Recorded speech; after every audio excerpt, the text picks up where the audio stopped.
这里真的是不敢想象的漂亮。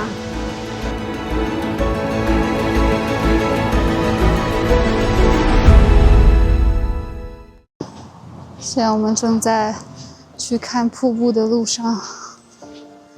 我觉得弗洛雷斯岛是我现在在亚速尔群岛最喜欢的一个岛，这里就很干净，而且植物很茂密，好像是因为这里下雨最多，所以真的像一个雨林一样的感觉。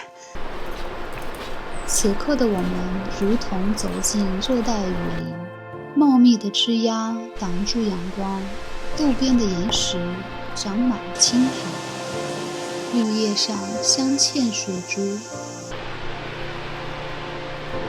这里真的是不敢想象的漂亮。